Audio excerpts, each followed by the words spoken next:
The first time Clarence Hartwell saw Nora Hayes, she was standing in the dust of the Cheyenne Stagecoach Depot with nothing but a single carpet bag, and a look on her face that said she had already made peace with losing everything she owned, because she had.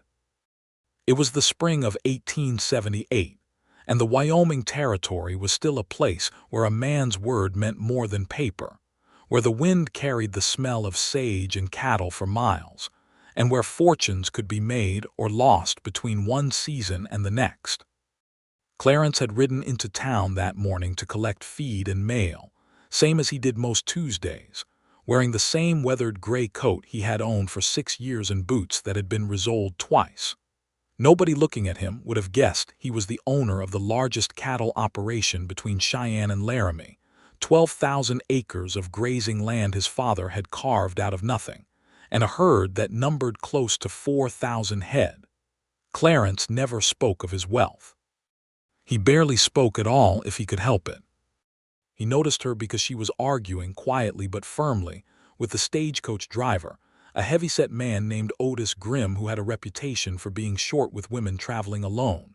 "I paid for passage to Laramie," she was saying, her voice steady despite the tremor Clarence could see in her hands. "I do not care that the fare has gone up since I bought my ticket in Omaha. I paid what was asked at the time." "Well, ma'am, prices change," Otis said, not unkindly but without much patience either. "You want to ride the rest of the way, you owe me $2 more." "I do not have $2 more," she said, and there was no self-pity in the way she said it, only fact. "I have 11 cents and a hairbrush that belonged to my mother." Clarence had been standing near the mail window, close enough to hear every word, and something about the way she held herself, spine straight, chin level, refusing to beg even though she was clearly at the end of what she could bear, made him step forward before he had decided to do it. "I will cover the difference," he said. Both Otis and the woman turned to look at him.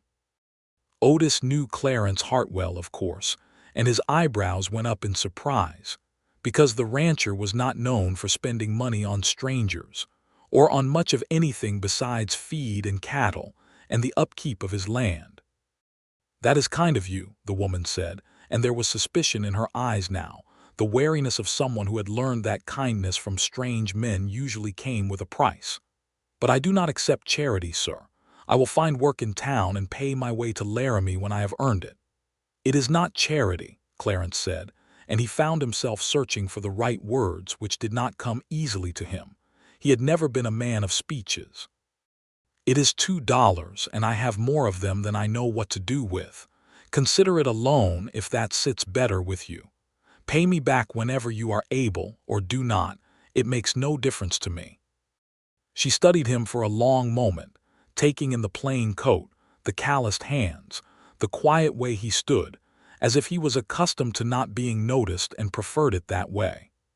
"Nora Hayes," she said finally, extending her hand as though she were meeting a business associate rather than a stranger who had just offered her charity on a dusty street corner. "Clarence Hartwell," he replied, and shook her hand, and something passed between them in that handshake, some current neither of them could have named, though both of them felt it. Otis took the $2 from Clarence without further comment, and Nora climbed back aboard the stage, and Clarence watched it pull away in a cloud of dust, telling himself he had done nothing more than a decent man ought to do for a stranger in need. But he found himself thinking about her steady voice and her refusal to be pitied for the rest of that day, and the day after, and the one after that. It was 3 weeks later that he saw her again, and by then he had learned, through the particular gossip networks that existed in small territorial towns, that Nora Hayes had not made it to Laramie after all.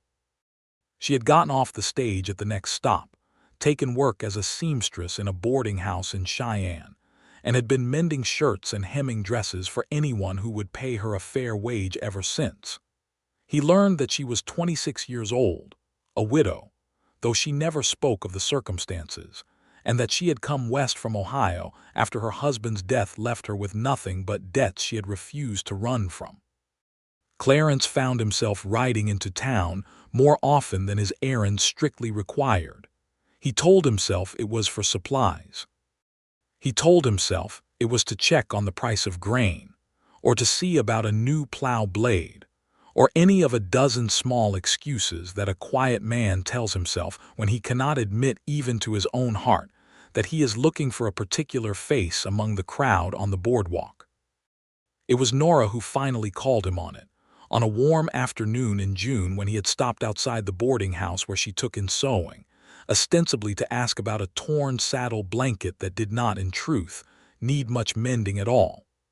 "Mr. Hartwell," she said, taking the blanket from him and turning it over in her hands, "this tear is no larger than my thumbnail.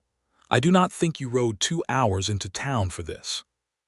Clarence felt his face grow warm, an unfamiliar sensation for a man who had spent most of his 34 years keeping his feelings locked away as tightly as a bank vault. "No," he admitted, "I suppose I did not." "Then why?" He looked at her for a long moment, and something in her plain, direct question demanded an equally plain and direct answer, more than he was accustomed to giving. "Because I wanted to see you," he said. "That is the whole truth of it." Nora set the blanket down on the table beside her sewing basket, and for the first time since he had known her, she looked uncertain, the confident set of her shoulders softening just slightly. "Mr. Hartwell, I have to tell you something about myself, and I would rather you hear it from me than from the gossips in this town, because they will get it wrong, or they will make it sound worse than it was." "I am listening," he said. "My husband Thomas was not a good man with money. He gambled and he borrowed against everything we had, and when he died of a fever 2 years ago, he left me with debts that took every cent I had to pay off, and even then I could not pay them all. I came west because there was nothing left for me in Ohio, no family who would take me in, no friends who did not look at me with pity or blame. I have exactly the clothes on my back, the tools of my trade, and my mother's hairbrush. I will not pretend to be anything other than what I am, which is a poor woman trying to build a life with her own 2 hands, and I will not be anybody's charity case, not even yours, Mr. Hartwell, however kind your intentions." Clarence listened to all of this without interrupting, and when she was finished, he nodded slowly. "I did not ask you here to offer charity," he said. "I came because when I am away from you, I find myself thinking about the way you said you had 11 cents and a hairbrush like it was the most natural thing in the world to admit, and I have not been able to stop thinking about it since. I do not care what you have or do not have, Miss Hayes. I have more money than any man rightly needs, and it has never once made me happy. I would rather have your good opinion of me than every acre I own." It was, for Clarence, an extraordinary speech, longer than anything he had said aloud in perhaps a year, and it left him feeling as exposed as if he had stripped off his coat in a blizzard. But Nora's eyes had softened, and there was something like wonder in the way she looked at him now, as though she was seeing him clearly for the first time. "You are a strange man, Clarence Hartwell," she said softly. "I have been told that before," he admitted, and for the first time he smiled, a real smile, the kind that transformed his usually solemn face into something boyish and unguarded. That was the beginning of it, though neither of them called it courtship at first. Clarence began riding into Cheyenne twice a week instead of once, and always he found some small reason to visit the boarding house where Nora worked, bringing her nothing more extravagant than a bundle of wildflowers picked along the trail, or a jar of honey from his own hives, small gifts that cost him little but meant, to Nora, a great deal more than money ever could have. She began to look forward to the sound of his horse on the road outside, and though she guarded her heart carefully, having been burned once already by a man's promises, she found herself softening toward him more with each visit. He was nothing like Thomas had been. Where Thomas had been full of grand talk and empty promises, Clarence spoke little but meant every word he said. Where Thomas had spent money he did not have to impress people who did not care about him, Clarence lived simply despite his wealth, and seemed almost embarrassed by the size of his ranch and his herds. It was on a warm evening in late July, as the sun was setting over the Laramie Mountains and painting the sky in shades of orange and violet, that Clarence finally worked up the courage to ask Nora to walk with him along the creek that ran behind the boarding house. And it was there, with the sound of water over stones and the distant call of a meadowlark, that he told her the truth about who he was. "I have not been fully honest with you," he began, and he saw the wariness flicker back into her eyes, the old wound from Thomas's deceptions rising to the surface. "Not about anything that matters between us, but about the scope of things. My father built the Hartwell Ranch from a single homestead claim into one of the largest operations in the territory. When he passed 5 years ago, I inherited all of it. 12,000 acres, nearly 4,000 head of cattle, and more money in the Cheyenne Bank than I have ever had reason to spend. I do not tell you this to impress you, Miss Hayes. I tell you because you have been honest with me about your circumstances, and it did not seem right that I should let you believe I was a simple rancher scraping by, when the truth is quite different." Nora stopped walking and turned to face him, and for a long moment she said nothing at all, simply studying his face in the fading light. "Why did you not tell me sooner?" she asked finally. "Because I did not want you to look at me the way people look at money," he said. "I wanted you to know me first as a man before you knew what I owned. I have watched what wealth does to people, Miss Hayes. I have watched it turn honest folk grasping and turn friendships into transactions. My own mother, God rest her, married my father for his prospects, and I do not think she ever loved him for himself, not truly. I did not want that kind of marriage, if marriage was ever to come between us. I wanted to be loved for who I am, not for what I have." Nora's eyes had grown bright with unshed tears, and when she spoke, her voice was thick with emotion she was struggling to control. "Clarence, I have to be honest with you as well. When Thomas courted me, he was full of promises about the fine house we would have, the servants, the life of ease. I believed every word of it because I was young and foolish, and had never learned to look past a man's words to his character. It nearly destroyed me, that foolishness. I promised myself after he died that I would never again let money, or the promise of it, cloud my judgment about a person's true worth. I did not fall for you because of anything you own, Clarence Hartwell. I fell for you because you are kind and patient, and because you listened to me the first day we met without once looking at me the way some men look at a woman traveling alone.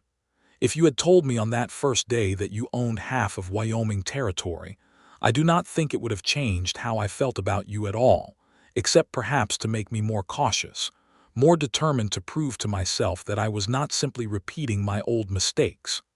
And now?" Clarence asked, his heart pounding in a way that felt entirely unfamiliar to a man who had spent so many years guarding it carefully. "Now I believe you," she said. "Because everything I have seen of you these past months has shown me a man of his word. A man who does not need to boast or promise grand things, because his actions speak plainly enough on their own." It was there, beside the creek with the sun sinking low and the first stars beginning to prick through the darkening sky, that Clarence Hartwell kissed Nora Hayes for the first time. And it was a kiss that held in it all the careful months of courtship, all the words neither of them had quite been ready to say aloud, and the promise of something neither of them had expected to find again after the losses each had suffered. They did not marry immediately, for Nora insisted on a proper courtship, and Clarence, ever patient, was content to wait as long as she needed. But as autumn came to the territory and the aspens turned gold in the foothills, it became clear to everyone who saw them together, at church socials, and at the general store and walking along the boardwalk on Sunday afternoons, that Clarence Hartwell and Nora Hayes were deeply, unmistakably in love.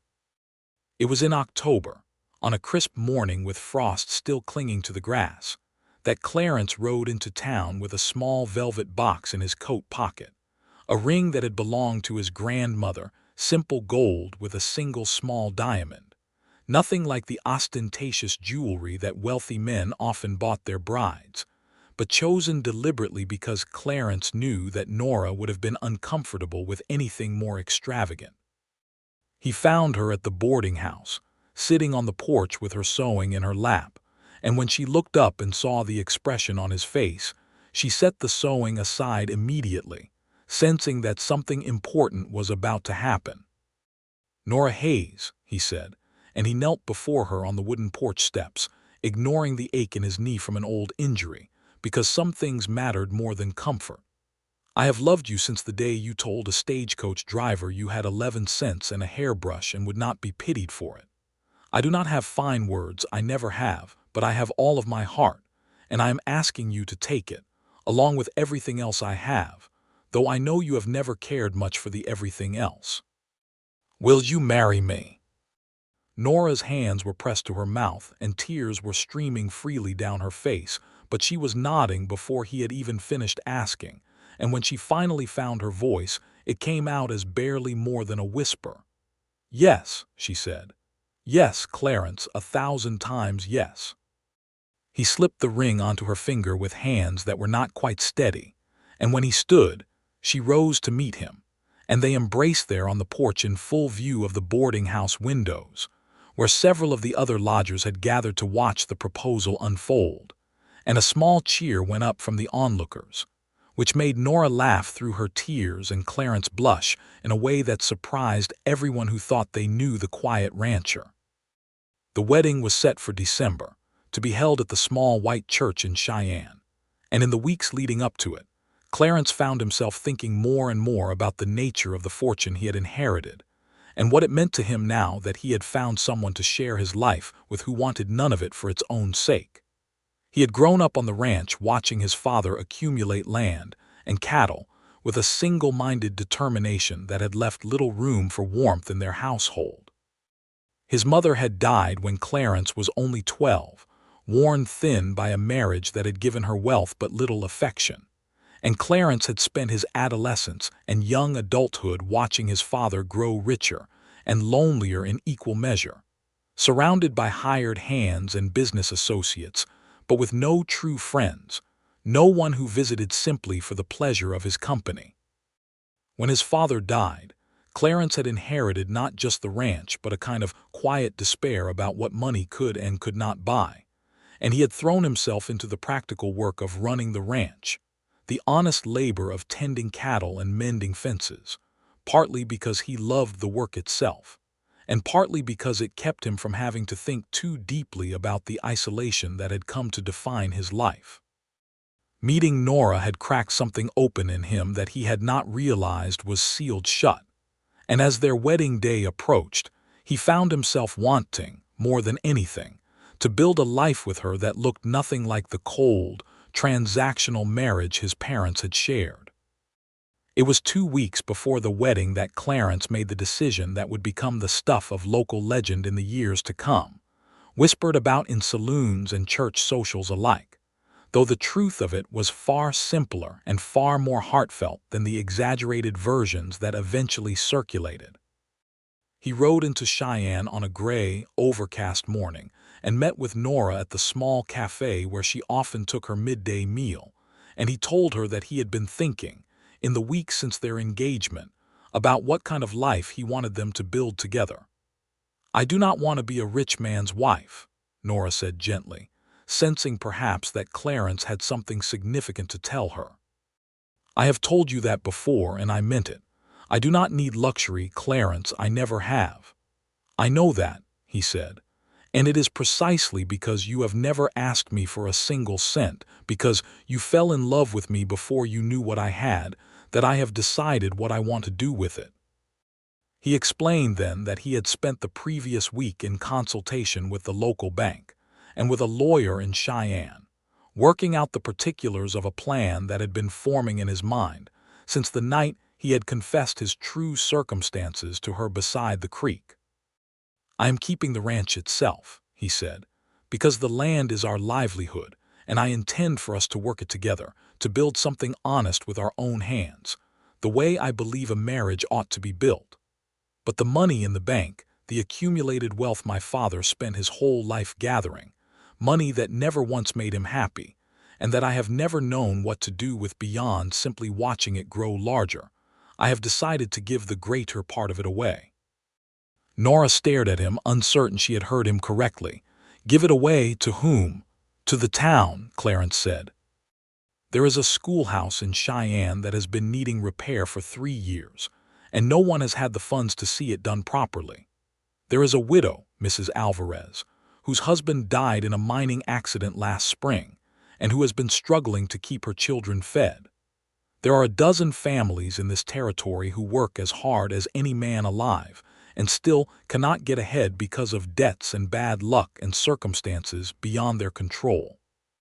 I have more money than I could spend in 10 lifetimes, Nora, and it has done nothing but sit in a vault, gathering interest, while good people struggle just beyond the bank's front door. I want to use it for something that matters. I want our marriage to begin with an act of purpose, not simply an accumulation of more wealth we do not need." Tears had gathered in Nora's eyes again, as they so often did when Clarence spoke to her from the depths of his heart, and she reached across the small cafe table to take his hand. "You would truly do this?" "I have already begun the arrangements," he said. "I wanted to tell you before it was finalized, because it affects your future as much as mine, and I would not make such a decision without your blessing. We will not be poor, Nora. The ranch alone provides more than enough for a comfortable life, and I intend to keep a reasonable sum set aside for emergencies and for our children, should we be blessed with them. But the excess, the money that exists only to exist, I want to see it do some good in this world before I die." Nora was quiet for a long moment, and Clarence watched her face carefully, searching for any sign of hesitation or doubt. But what he found instead was a look of such profound love and admiration that it took his breath away. "I fell in love with a good man," she said finally, her voice thick with emotion, "but I did not know until this moment just how good. Yes, Clarence.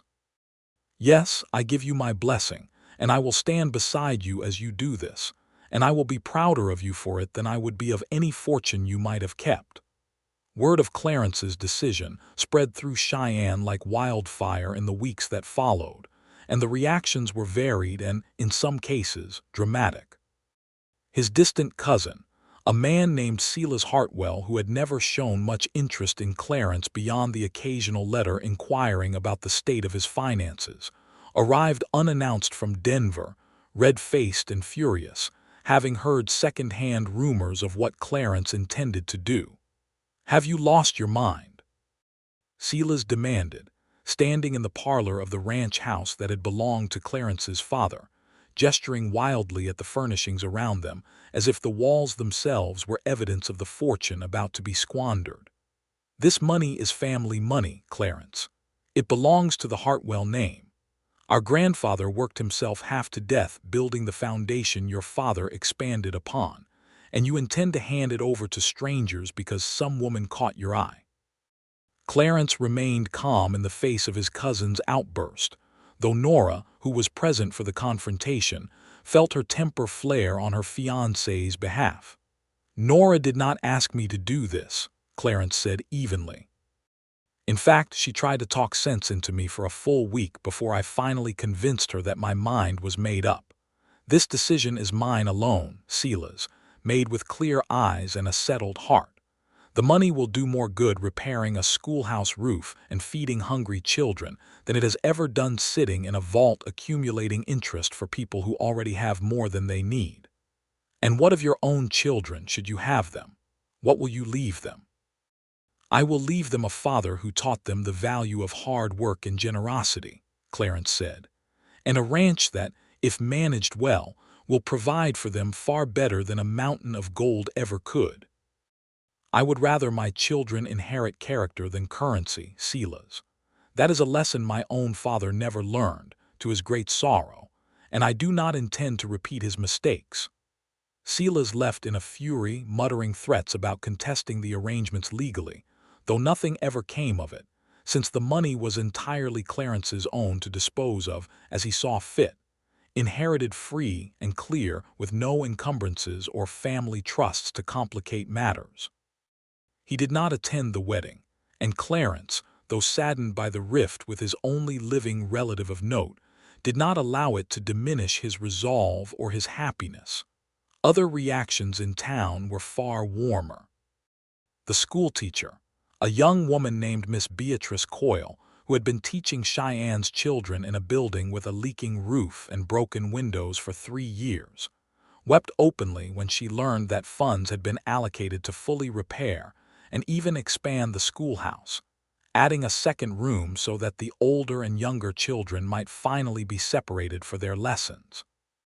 Mrs. Alvarez, the widow whose husband had died in the mining accident, arrived at the ranch one afternoon with her 3 children in tow, insisting on thanking Clarence and Nora in person for the assistance that had allowed her to keep her small home and put food on her table through the winter months. "I do not know how to repay such kindness," she said, her voice breaking as her children stood shyly behind her skirts.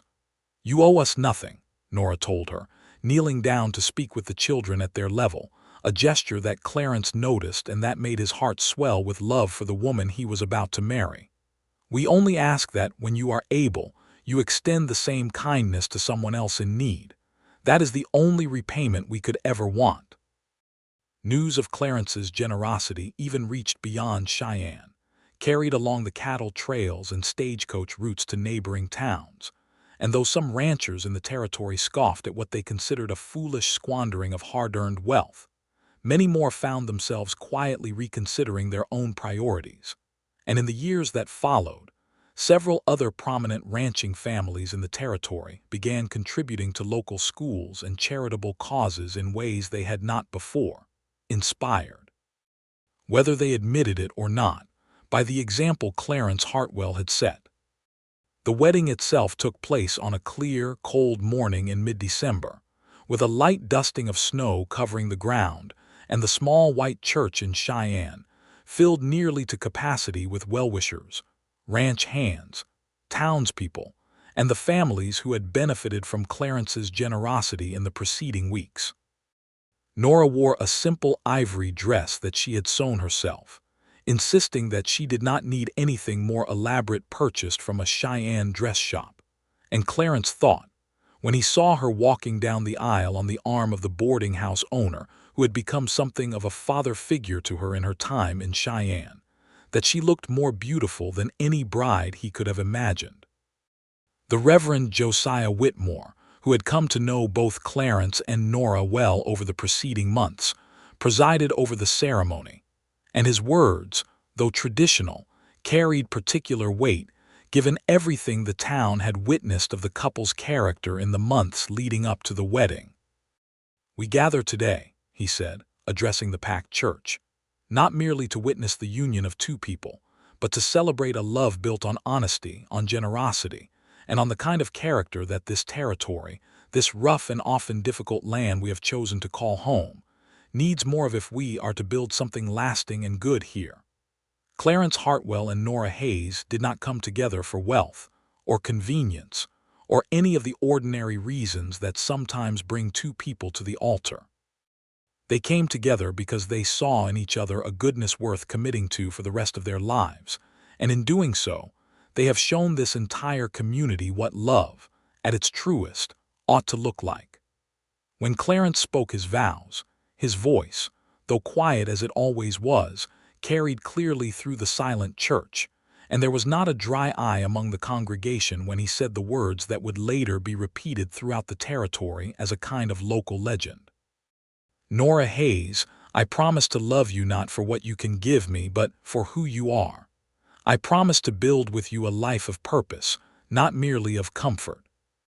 I promise that whatever fortune comes to us in the years ahead, whether in wealth or in hardship, we will face it together, and I will never let money come between the honesty of what we share. You never asked me for a single cent, and in return, I give you everything I am." Nora, through her tears, spoke her own vows with equal conviction, promising to stand beside him through hardship and plenty alike, to build a home filled with warmth rather than mere possessions, and to love him as fiercely and honestly as she had from that very first day at the stagecoach depot when he had offered $2 to a stranger without expecting anything in return. They were pronounced husband and wife to thunderous applause from the assembled crowd, and as they walked back down the aisle together, Hand in hand, Clarence felt, for the first time in his adult life, that the weight of loneliness he had carried since his mother's death had finally, fully lifted. The reception that followed was held in the large barn on the Hartwell Ranch, decorated with pine boughs and lanterns, and attended by nearly the entire population of Cheyenne, ranch hands mingling freely with townspeople and even a few Arapaho families who had come to know Clarence over the years through fair trading practices he had insisted upon with the nearby tribes. Unlike many ranchers of the era who dealt dishonestly or harshly with the native peoples whose land had once encompassed the very ground the ranch now occupied, Clarence had always maintained that the Hartwell Ranch's relative peace with the surrounding Arapaho bands was owed to his father's early decision to honor agreements and pay fair prices for any disputes over grazing land, a practice Clarence had continued and even strengthened since taking over the operation. And among those in attendance was a respected Arapaho elder named Standing Bear Two Feathers, who had known Clarence's father and had watched Clarence grow from a boy into the man he had become.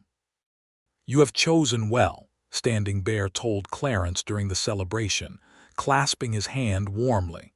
"A man's wealth is measured not by what he keeps, but by what he is willing to share. Your father understood this only sometimes. You, I think, understand it fully."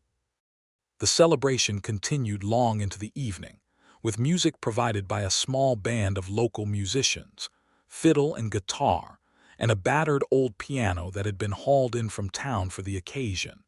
And Clarence, who had never been much of a dancer, found himself pulled onto the makeshift dance floor by his new wife, laughing in a way that many of the ranch hands present had never once seen from their normally reserved employer. "You are terrible at this," Nora told him, laughing as he stepped on her foot for the third time. "I have never had reason to practice," he admitted, grinning down at her. "But I am willing to keep trying if you are willing to keep teaching me. For the rest of our lives," she promised. They settled into married life on the ranch with an ease that surprised even those who had watched their courtship unfold. Nora, despite having spent her recent years as a seamstress with no ranching experience whatsoever, proved to be a quick study, learning to ride competently within weeks and taking a genuine interest in the daily operations of the cattle business, much to the delight of Clarence's foreman, a weathered old cowhand named Jedediah Marsh, who had worked for Clarence's father before him, and had initially harbored some doubts about how a town-bred seamstress would adjust to ranch life. "She has more grit than half the hands I have hired over the years," Jedediah told Clarence one afternoon, watching Nora help a hand named Tom Whitfield doctor a calf's injured leg with a competence that suggested she had been doing such work for years rather than months. "You have found yourself a good one, boss." "I know it," Clarence replied, and the quiet pride in his voice was unmistakable. The ranch house itself, which had felt cold and empty to Clarence in the years since his father's death, gradually filled with the warmth of a true home under Nora's care. She hung curtains she had sewn herself, planted a small kitchen garden despite the challenges of the Wyoming climate, and filled the previously silent rooms with music from an old guitar she had brought with her from Ohio, an instrument that had belonged to her own mother, and that she had somehow managed to keep through all the difficulties of her earlier life. In the evenings, after the day's work was done, Clarence and Nora would sit together on the porch, watching the sunset paint the mountains in brilliant colors, and they would talk, really talk, in a way that Clarence had never experienced with another person in his life. He told her about his mother, about the loneliness of his childhood, about the complicated grief he had felt at his father's death, grief tangled up with resentment for the emotional distance his father had always maintained. Nora told him about her own childhood in Ohio, about her parents' modest but happy farm, about the whirlwind courtship with Thomas that had seemed so romantic at the time and had turned so quickly into disappointment and hardship, about the fear and uncertainty of coming west alone with nothing but a carpetbag and a fierce determination not to be broken by her circumstances. "I used to think," Nora admitted one evening several months into their marriage as they sat together watching the stars emerge over the darkening ranch, "that I would never trust a man again after Thomas. I built walls around my heart so high I thought nothing could ever breach them." "What changed?" Clarence asked, though he suspected he already knew the answer. "You did," she said simply. "You never once tried to impress me with words the way Thomas did. You showed me, again and again, through small actions, that you were exactly who you claimed to be." There is a particular kind of trust that comes from watching someone's actions match their words consistently over time, and that is what you gave me, Clarence, patiently, without ever once pushing me to trust you faster than I was ready to. It was in the spring of 1879, some 4 months into their marriage, that Nora discovered she was pregnant, and the joy that swept through the ranch house upon this discovery was profound and unrestrained. Clarence, who had always maintained such careful control over his emotions, wept openly when Nora told him the news, sitting together on their bed in the early morning light. "A child," he said, his voice thick with wonder. "Our child." "Are you frightened?" Nora asked, watching his face carefully. "Terrified," he admitted with a laugh that was half sob.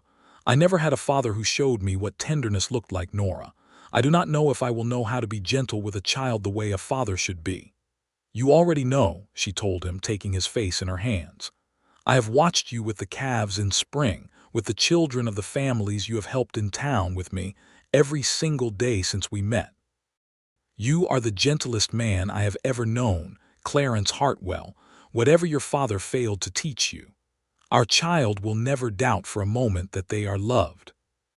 The pregnancy progressed smoothly through the summer and into the autumn, though there were, as there often were in that era and in that remote a place, moments of genuine fear, particularly as the birth approached and Nora recalled stories she had heard of women who did not survive childbirth in territories far from proper medical care. Clarence, ever practical despite his fears, arranged for a doctor from Cheyenne, a capable young physician named Dr. Amos Fitzgerald, to be on call and even to stay at the ranch itself in the final weeks of the pregnancy, an expense he did not hesitate to bear despite having given away the bulk of his fortune, because, as he told Nora, some things were worth spending on no matter the cost, and her safety was chief among them. Their son was born on a bitterly cold morning in late November, after a labor that lasted through the night and left Nora exhausted but radiant. And Clarence, who had paced the hallway outside their bedroom for hours in an agony of worry, wept for the second time in their marriage when Dr. Fitzgerald finally emerged to tell him that both mother and child were healthy and well.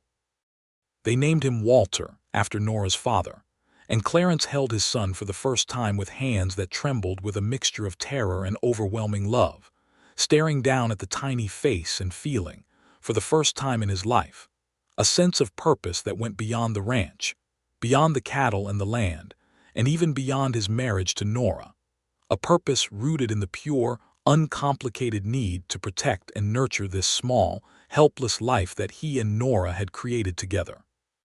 "He has your eyes," Nora said softly from the bed, watching her husband with their newborn son. "God help him," Clarence replied, though there was no bitterness in it, only the same wry humor that had begun to characterize their marriage more and more as Clarence's natural reserve softened under the warmth of Nora's love. "I hope he has your good sense, at least." The years that followed brought both hardship and joy in the measure that seemed to characterize life in the territory during that era. There was a difficult winter in 1881 that saw the loss of nearly 200 head of cattle to a brutal blizzard, a loss that would have crippled many smaller ranching operations, but that the Hartwell Ranch, even diminished from its former fortune, was able to absorb through careful management and the hard work of Clarence and his hands, including Nora, who by this point had become as skilled a rancher as anyone in the territory. There was also, in that same year, a threat that arose from an unexpected quarter, when a group of land speculators from the east, seeing the value of the Hartwell holdings and believing mistakenly that Clarence's charitable giving had left him financially vulnerable, attempted to pressure him into selling off portions of his grazing land at a fraction of its true value, using underhanded tactics that included spreading false rumors about disputed water rights, and even, in one instance, attempting to bribe Jedediah Marsh into testifying falsely about boundary lines. Jedediah, loyal to Clarence and Nora above any bribe, immediately reported the attempted bribery, and Clarence, though normally slow to anger, found himself filled with a righteous fury on behalf of his family and his land that surprised even those who knew him well. "They believe that because I gave away my father's fortune, I am weak," Clarence told Nora one evening, after a particularly tense confrontation with the lead speculator, a slick-talking man named Reginald Cobb, who had traveled all the way from Chicago with dreams of controlling the water rights along the Laramie River. "They mistake generosity for foolishness." "Then show them otherwise," Nora said, her own eyes flashing with the same protective anger. "You are not the same man who inherited a fortune he did not know how to use, Clarence. You have built something here with your own hands, alongside me and alongside every hand who has ever worked this land honestly. That is not weakness. That is the truest kind of strength." Clarence, bolstered by his wife's words, traveled to Cheyenne and consulted with a lawyer, a careful, thorough man named Harold Weiss, who had handled the original transfer of Clarence's charitable donations, and who was intimately familiar with the legal particulars of the Hartwell land holdings. Together, they were able to demonstrate conclusively that the water rights in question had been properly established under Clarence's father decades earlier, and that Cobb's claims were without merit, built on manufactured rumors and outright fabrications.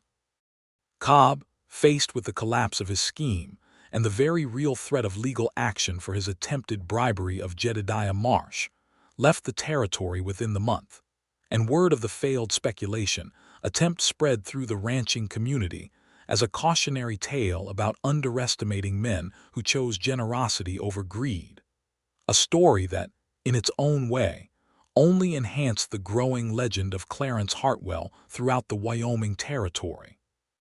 Through it all, through the hardships of ranch life and the occasional threats to their security, Clarence and Nora's love only deepened, tempered and strengthened by the trials they faced together rather than diminished by them.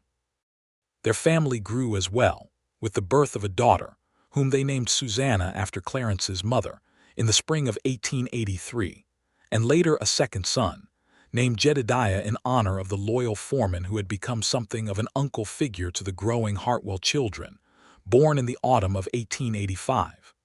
Jedediah Marsh himself, upon learning that a child had been named for him, was moved nearly to tears, a rare display of emotion from the normally gruff old cowhand. "I never had children of my own, boss," he told Clarence, his voice rough with feeling. "This is more honor than I ever expected in this life." "You have been more family to us than my own cousin ever was," Clarence told him honestly. "It is only right that we should honor that." As the children grew, the ranch house that had once felt so empty and cold under Clarence's father now rang constantly with the sounds of childhood, laughter and arguments, and the thunder of small feet running across wooden floors. And Clarence, watching his children grow up in an environment of warmth and security that he himself had never known, felt a satisfaction that went far beyond anything his considerable wealth could have provided. Nora, for her part, never once regretted the life she had built with Clarence, despite the hardships that inevitably came with ranching in the territory. She had found in her marriage everything she had once believed impossible after the disappointments of her first marriage to Thomas, a partner who was honest in word and deed, a family built on genuine affection rather than social obligation, and a purpose in life that extended beyond mere survival into something that felt, to her, like true fulfillment. She continued her sewing work even as the ranch prospered, not out of financial necessity, but because she genuinely enjoyed the craft, and she used her skills to help outfit the growing Hartwell children as well as to continue supporting local families in need, extending the same kindness that had once been shown to her by her husband to others in the community who found themselves in difficult circumstances. It was in 1887 that the town of Cheyenne, in recognition of the continued generosity and community involvement of the Hartwell family, dedicated the newly expanded schoolhouse, the same building that had received Clarence's initial charitable donation nearly a decade earlier, with a plaque bearing his name, an honor that Clarence, true to his humble nature, tried to deflect, but that the town insisted upon nonetheless. "You have given this community more than money," Reverend Whitmore told him at the dedication ceremony, which was attended by nearly every family whose children had benefited from the improved educational facilities over the years. "You have given us an example of what a good man can accomplish when he chooses purpose over mere accumulation. This plaque is a small token compared to what you have given us, but we hope it will serve as a reminder to future generations of the values this community was built upon." Clarence, standing beside Nora with their 3 children arranged around them, felt a swell of emotion that he found difficult to express in words, as was often his way. But Nora, understanding her husband perhaps better than anyone alive, simply took his hand and squeezed it, and that small gesture conveyed everything that needed to be said between them. As the years continued to pass, the story of Clarence Hartwell and Nora Hayes became something of a local legend throughout the Wyoming Territory, told and retold with varying degrees of accuracy in saloons and church socials alike. The tale of the quiet rancher who had given away his fortune to marry a woman who had never asked for a single cent. Some versions of the story exaggerated the amount of money involved, or embellished the circumstances of their first meeting, but the core truth of it, the fundamental character of the 2 people at its center, remained constant no matter how the details shifted in the retelling. That here were 2 people who had found in each other something more valuable than any fortune, a love built on honesty, generosity, and mutual respect that had weathered every hardship the territory had thrown at them and emerged only stronger for it.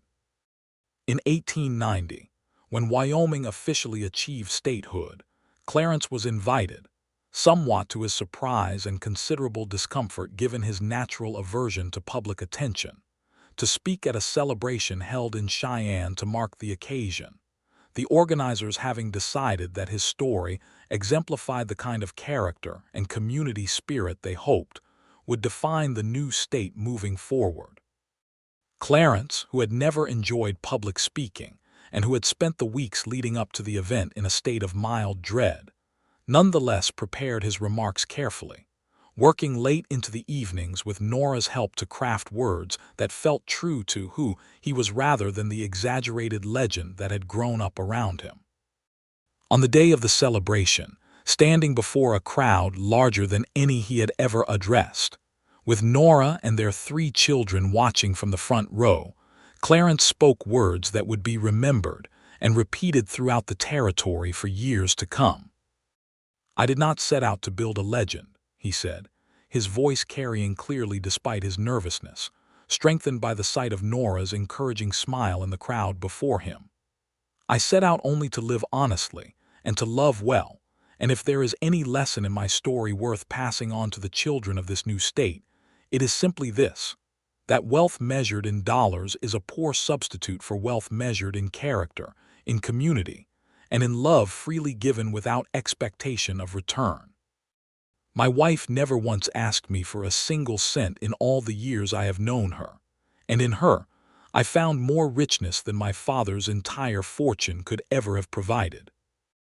I hope that this new state of Wyoming will be built on that same understanding, that we measure our success not merely by what we accumulate, but by what we are willing to give, and by the strength of the bonds we build with one another along the way." The applause that followed was thunderous, and Clarence, embarrassed by the attention but warmed by the evident sincerity of the crowd's response, found Nora's eyes in the audience and saw there the same look of profound love and pride that had characterized their relationship since that very first day at the stagecoach depot. Their life together continued in the years that followed with the same rhythm of hard work, genuine affection, and quiet contentment that had defined their marriage from its earliest days. Walter, their eldest son, grew into a capable young man who showed early promise as a rancher himself, working alongside his father from a young age, and displaying the same quiet, steady character that had defined Clarence throughout his own life. Susanna, their daughter, inherited her mother's gift for sewing and her father's business acumen, and by the time she reached her late teens, had begun assisting with the management of the ranch's finances, showing a sharp mind for numbers that surprised and delighted both her parents. Jedediah, the youngest, was the most outgoing of the three children, inheriting perhaps a measure of the warmth and humor that had gradually emerged in Clarence over the course of his marriage to Nora, and he became known throughout the ranch for his easy laugh and his genuine affection for every hand who worked the Hartwell land. The elder Jedediah Marsh, for whom the youngest Hartwell child had been named, continued to serve as foreman of the ranch well into his 60s, gradually taking on a more advisory role as Walter grew old enough to take over many of the day-to-day responsibilities of ranch management, a transition that occurred smoothly and without incident thanks to the careful mentorship both Clarence and the elder Jedediah provided to the young man throughout his adolescence and early adulthood. In 1895, tragedy nearly struck the Hartwell family when a wildfire, sparked by a lightning strike during an unusually dry summer, threatened to consume a significant portion of the ranch's grazing land and even, for a time, appeared poised to reach the ranch house itself. Clarence, Nora, and their three children, along with every hand on the ranch and volunteers from the surrounding community who had heard of the danger, worked through 2 harrowing days and nights to create fire breaks and battle the flames, an effort that ultimately succeeded in saving both the ranch house and the majority of the grazing land, though at the cost of several outbuildings and a significant portion of that year's hay stores. It was during this crisis that the depth of community goodwill that Clarence's years of quiet generosity had built became fully apparent, as families from throughout the region, many of whom had benefited in some way from the Hartwell family's charitable contributions over the years, arrived to help fight the fire, and in the aftermath, to assist with rebuilding what had been lost, without any expectation of payment or recognition, simply because the community had come to understand, over nearly 2 decades, that the Hartwell family's generosity was genuine and reciprocal rather than merely transactional. "You see," Nora told Clarence as they surveyed the damage together in the aftermath of the fire, exhausted but grateful that their family and the majority of their land had been spared. "This is what you built all those years ago when you decided to give away your father's fortune. Not just a schoolhouse or assistance for a few families in need, but a community bound together by mutual care and obligation. This is worth more than any amount of money you could have kept in that bank vault." Clarence, looking out over the blackened but still largely intact expanse of his land, and beyond it to the small crowd of neighbors and friends who had come to help rebuild what the fire had taken, found himself once again overwhelmed with gratitude for the path his life had taken since that chance encounter at the stagecoach depot so many years before. "I could not have imagined this life," he admitted, "on the day I offered you $2 for stagecoach fare. I thought I was simply doing a kind thing for a stranger in need. I had no idea I was meeting the woman who would give my entire life meaning." "Nor did I know," Nora replied, leaning against him as they watched their children helping to clear debris alongside the ranch hands, "that the quiet rancher who paid my fare would become the great love of my life, and the father of my children, and a man whose generosity would touch an entire community. We were both, I think, rather fortunate that day, though neither of us knew it at the time. The years continued to pass, marked by the ordinary rhythms of ranch life, punctuated by occasional moments of both hardship and celebration that seemed to characterize existence in the territory throughout that era. Walter married in 1899 to a young woman named Charlotte Bennett, whose family owned a neighboring ranch, and their union further strengthened the ties between the Hartwell family and the broader ranching community of the region. Susanna, showing no inclination toward an early marriage despite the expectations of the era, instead pursued further education, traveling to Denver to study bookkeeping and eventually returning to help manage not just the Hartwell Ranch's finances, but to establish herself as something of a financial advisor for other ranching families in the region who lacked her particular expertise. A career path that was somewhat unusual for a woman of her time, but that both Clarence and Nora fully supported, having always encouraged their children to pursue paths that brought them genuine fulfillment rather than simply conforming to societal expectations. Jedediah, the youngest, eventually took over management of the day-to-day cattle operations, as his older brother Walter increasingly focused on the broader strategic direction of the ranch's continued growth. And by the time the new century arrived in 1900, the Hartwell Ranch had not only recovered fully from the fire of 1895, but had grown to become, once again, one of the most prosperous and respected operations in the state of Wyoming. Though its prosperity was now understood throughout the region to be inextricably linked to a spirit of community generosity that had been established by Clarence and Nora in the earliest days of their marriage. The elder Jedediah Marsh passed away peacefully in 1901, at the age of 72, having spent nearly 40 years in service to the Hartwell Ranch and family, and his funeral, held at the same small white church where Clarence and Nora had been married, was attended by nearly the entire community, a testament to the affection and respect he had earned over his long years of loyal service.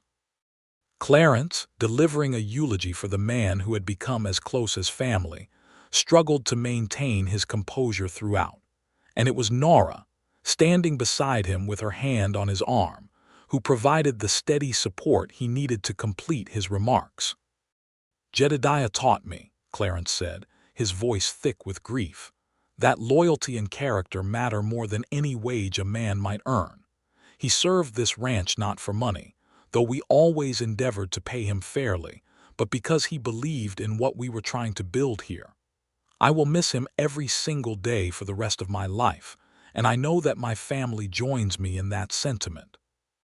By 1905, Clarence and Nora had celebrated their 27th wedding anniversary, and though age had begun to show in both of them, gray now threading through Clarence's dark hair and lines forming around Nora's eyes from decades of laughter and sun, their love for one another remained as evident and as strong as it had been in those early days of courtship beside the creek behind the Cheyenne boarding house.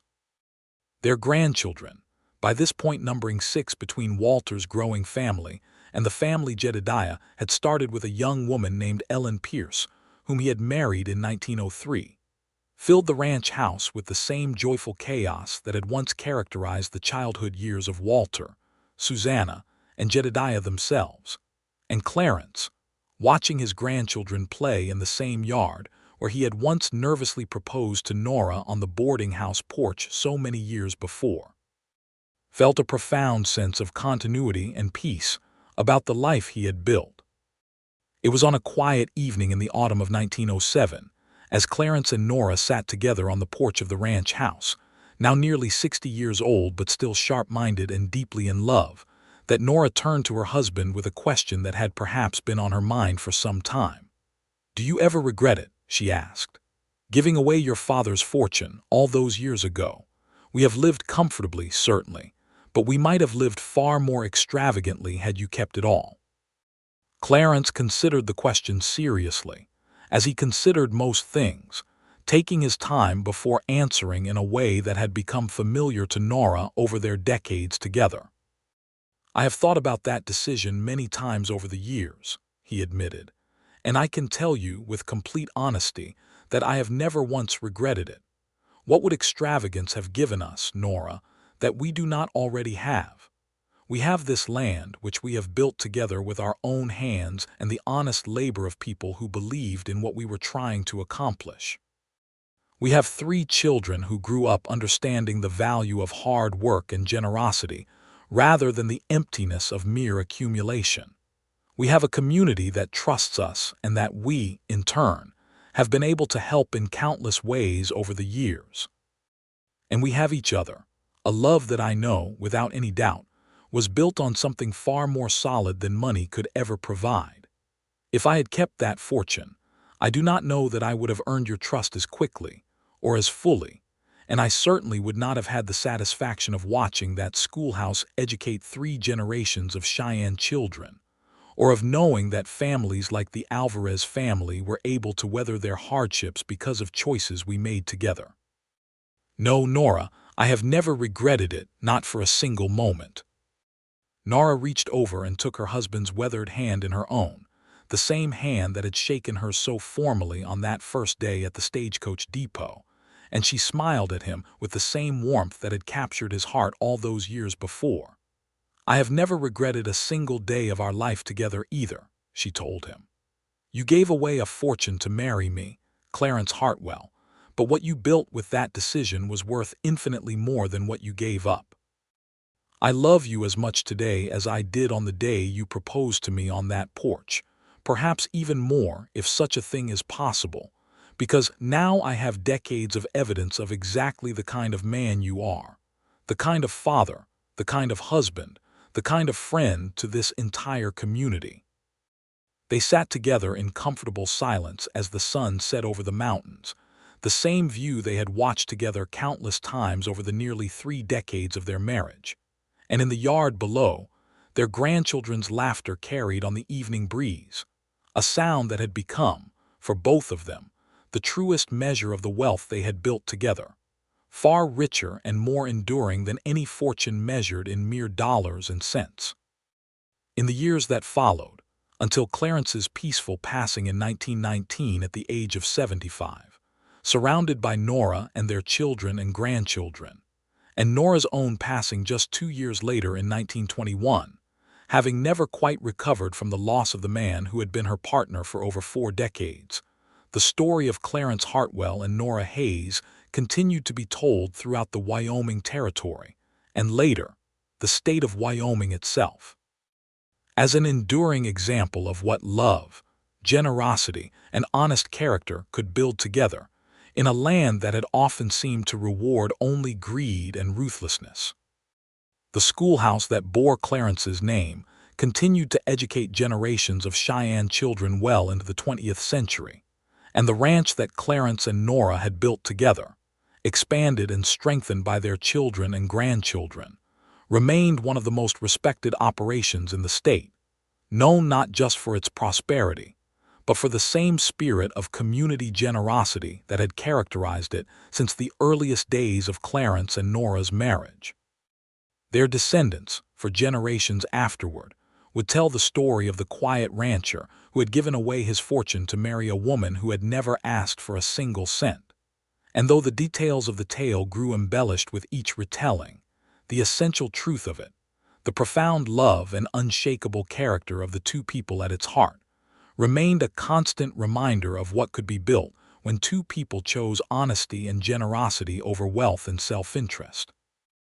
A legacy that outlasted any fortune Clarence might have kept, and that continued to touch lives throughout the region for decades after both Clarence and Nora had passed from this world into whatever peace awaited them beyond it, together, as they had lived, hand in hand, hearts joined, until the very end.